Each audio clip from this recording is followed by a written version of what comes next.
all 8 services were incredible. I mean, I was just really thrilled. Chad and the gang, that sounds like a rock band, doesn't it? Chad and the gang here in Richmond, and then Anthony down in Missouri City just did an amazing thing to pull off just a great Easter celebration. And then this thing happened with the box.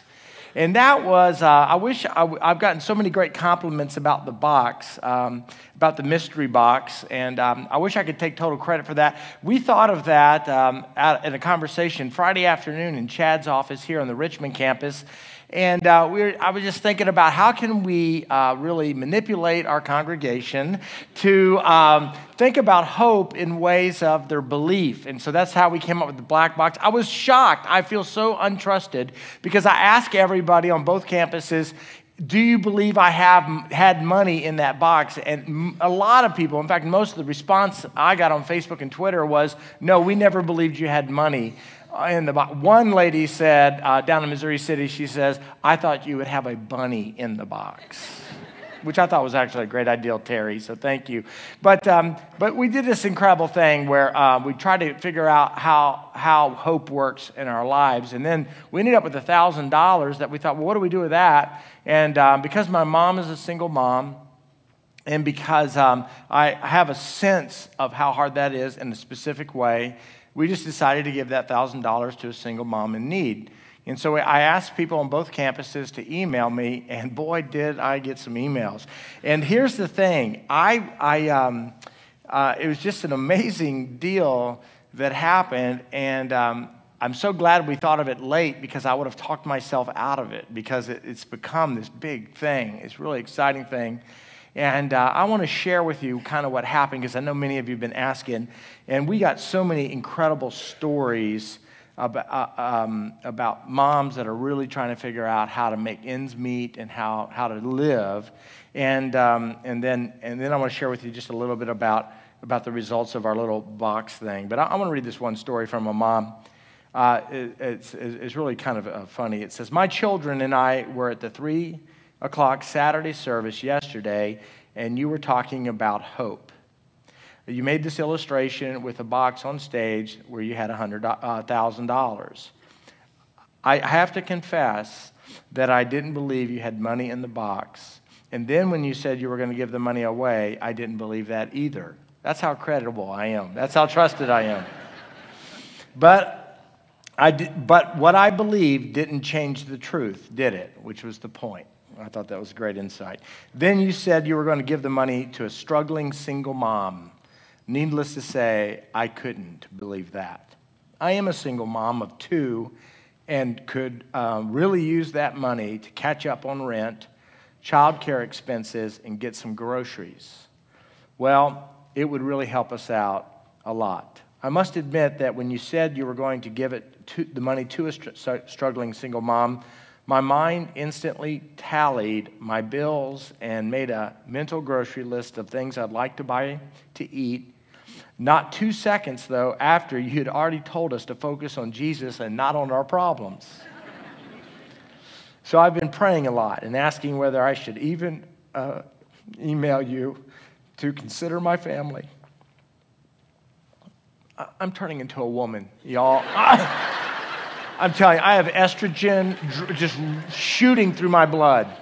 I read this afternoon. I read this earlier today, real early, this morning actually, and I just cried like a baby. Here I am again. So I thought I got it all out of my system anyway.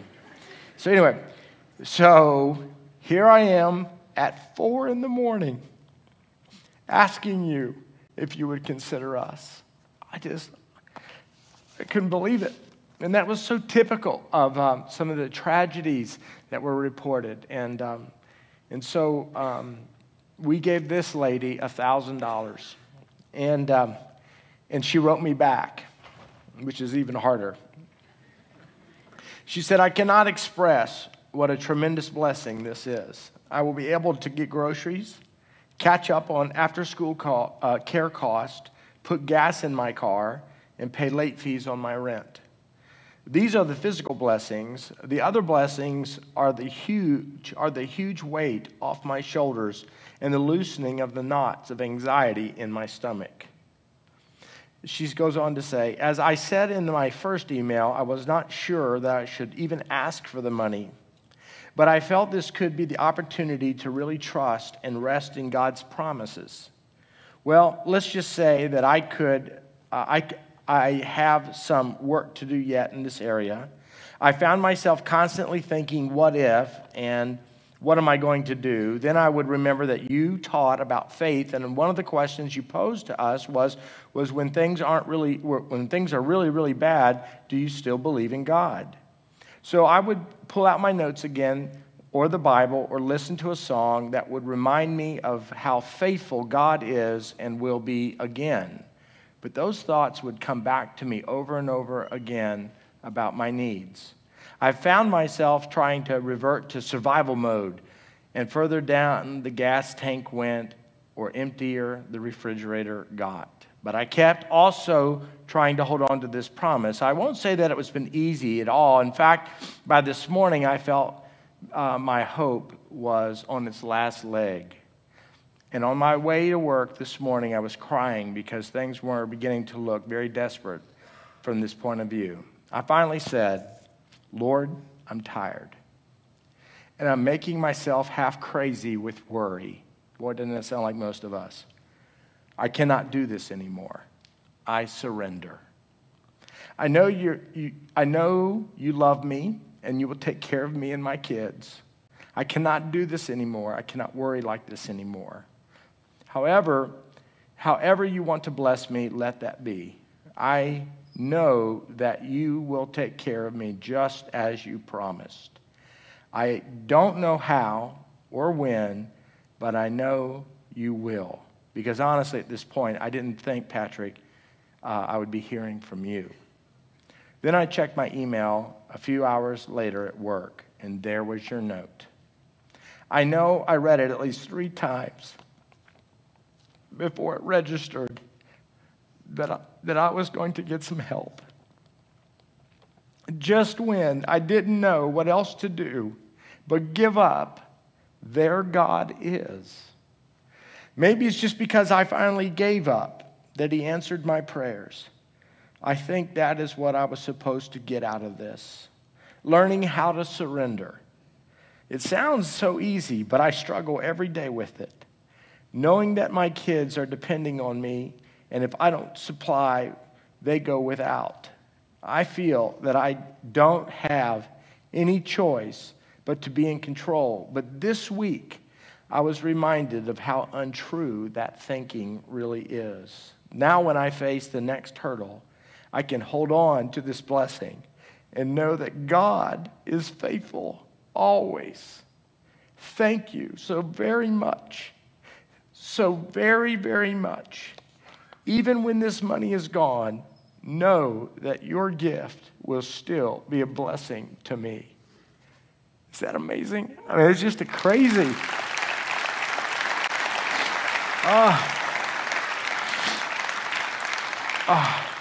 Man, I got snot running out on my face. Anybody got a tissue? Is there a tissue somewhere?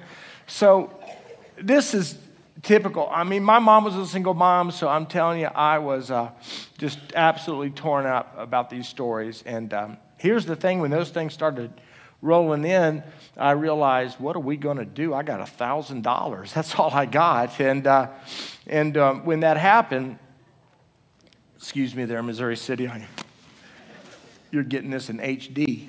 Here. Good. Perfect. I said, what am I going to do with $1,000? I said, I've really created a mess for myself.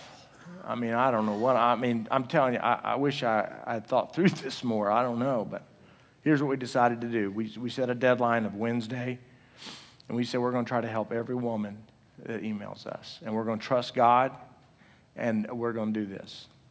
And so when we got through, at different levels, we helped 34 single moms. And we gave away, listen to this, we gave away $21,000. Is that amazing? And it was such a blessing because So many of you emailed me or called or texted or came by the office and said, I want in on this. I want to help. You've created quite a mess because you don't think through stuff, Pastor. And I want to help you. And people donated. And we gave away more money at this point than we have, but we're going to be fine. And God is going to supply, and these ladies are going to be blessed. And I pray, just like this lady explained to us, it was a lesson of faith, not a lesson of money, that we all can learn a little bit about how God, out of nowhere, provides for all of our needs. And I'm telling you, I'm so touched and moved by it. I just want to say thank you, River Pointe Church, for allowing me to help folks in such an unorthodox way. Thank you for giving me the freedom to do this. Thanks for not being angry that I kind of had a half-baked scheme to make a point on a sermon that turned out to be a living hope to so many people. And we're going to try to help even more ladies and do more for single moms. And I think it's the beginning of something really, really incredible for single moms at River Pointe Church, and I'm so thrilled to be a part of it. So thank you so much. I'm just excited. So anyway, that's enough of the crying and stuff. Oh, it's crazy. So golly. I can't even talk to my mom. I know she's watching this. I can't even call her because I'll start crying and she starts crying. And it's just a waste of long-distance bill is what that is. So anyway.